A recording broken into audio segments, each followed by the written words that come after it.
All right. So I think this gets to what you're. I'm making an interpretation of your question too. So this, if this is off base, or this might lead you to ask more questions. So you know what to do. Um, so you asked about what's happening musically, whether it's theory, and I'm going to take into effect theory along with choices, uh, because some of it's not necessarily theory. It is, um, but it's also stylistic choices that can be explained via theory, and then uh, intent. So opening chords, um, it's in F sharp minor. And we talked about minor keys. Minor keys have that melancholy sound because flat three. So, but it's F sharp minor with F sharp in the bass. Now, in the bass, when I say in the bass, I should say in the bottom.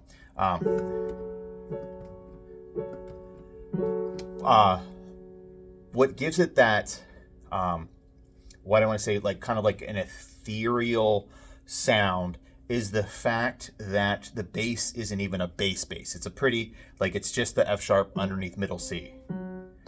Because if I add an octave down, all of a sudden it gets a more ominous sound because of that heavier note anchoring at the bottom. But if I drop that out, so like here's the difference. If I add that bass note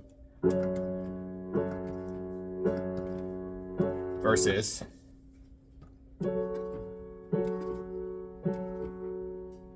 the context, not context, the texture changes by dropping out that bass and by leaving it up here. And then the next chord, and then I think, and then he goes.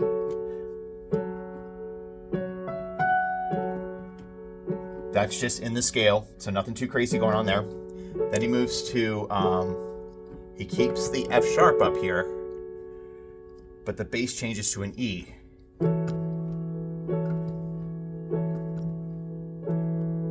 So he's not in E now, still in F sharp, but we're playing the bass. We just moved the bass down to E. So that E is technically the seventh of the F sharp scale. If I put that E up here next to the chord, so here's what he's playing. Gives us a little dissonance, a little more melancholy feel. But if I put that E up an octave right next to the chord, it's a little airier. And if I put it up here on top, it's more of like a jazz type sound. But we're giving it weight by putting it in the bass. So this is with it in the bass. If I play this chord with F sharp in the bass, so I'm going to play F sharp in the bass, I'm going to move the E up to here. Technically I'm playing the same notes, but it gives us a different feel. Versus same notes. It's just, I mean, same notes, like the E's obviously, like this is like an E7, F sharp 7, like you know what I'm saying. But it's the same notes, just in a different, the E and the F are switching places.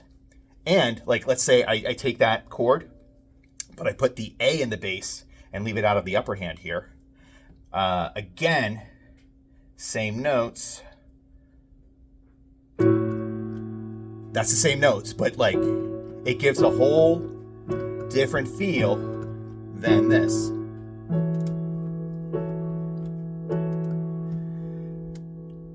So it's not like theory driven as much as it is choosing how I'm taking this chord of F sharp, A, C sharp, E, and how do I want to arrange that among the octaves. So this is 1, flat 3, 5, flat 7. So here's what it sounds like. If I put that 7 in the bass, changes it. Just a different feel, but it's the same chord. Then he goes into a B minor 7 D. B minor 7. So B minor 7 is...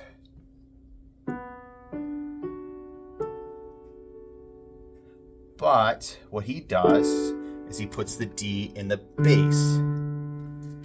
So we end up with this.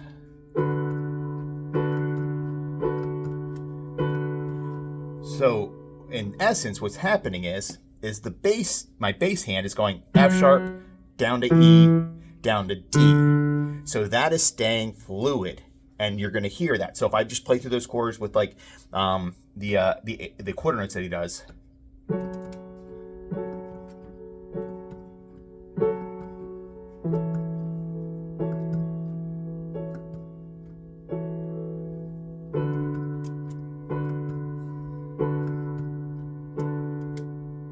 And then he moves into, then he stays on the, oh, that's right. And he goes down to,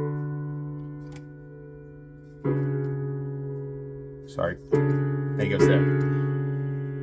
Yeah, D major 7, yep. But he puts the C sharp in the bass. So in essence, all I'm doing with this hand is I'm going.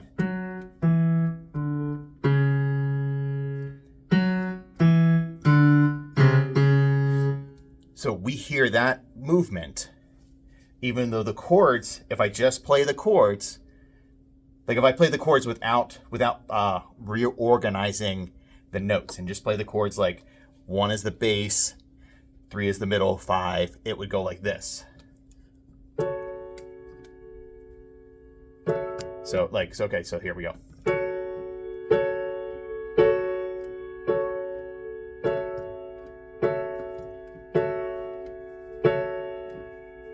And then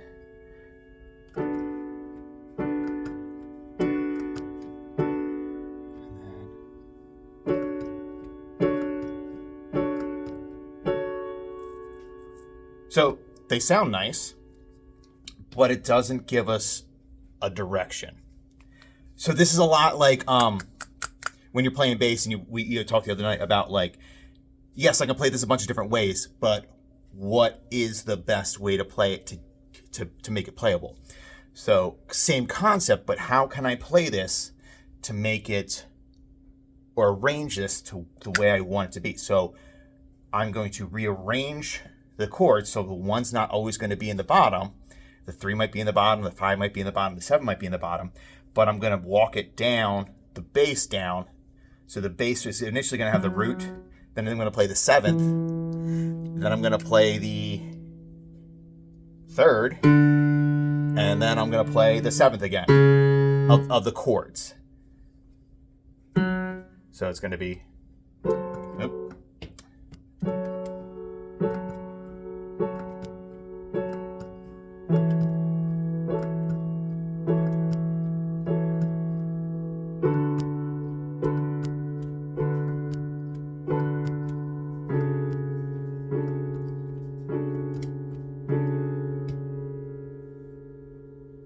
so one more time.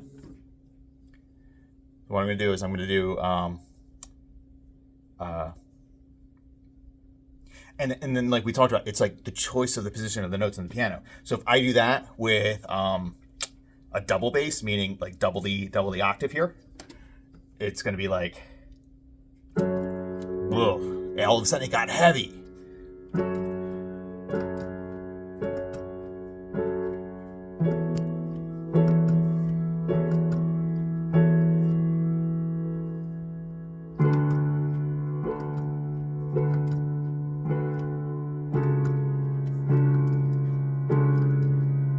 So now all of a sudden that bass even has more weight and it draws our attention more. We're giving it more attention.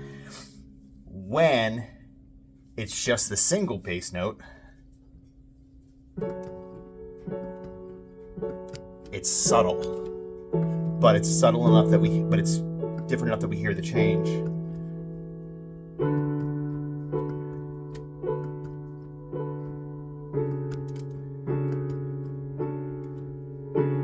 Now if I play just the chords in the standard order of 1, 3, 5.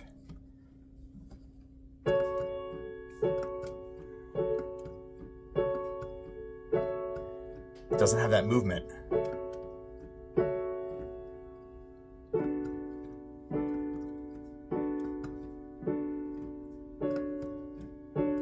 it's not going anywhere. So that's why we choose to put the inversions in. So those are called inversions. So like root of a chord is 1, 3, 5. The first inversion of the chord is 3, 5, 1, 3 in the bass. Second inversion of the chord is 5, 1, 3 with a 5 in the bass. And then you can toss in all your 7s and stuff like that. Also, the piano part reminds me just as something like of that melancholy feel of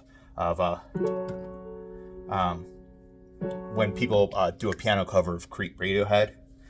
You'll be here before me. It's that ethereal feeling in the light piano. If that's not what you're looking for, or if that generates more questions, let me know. Like doing these.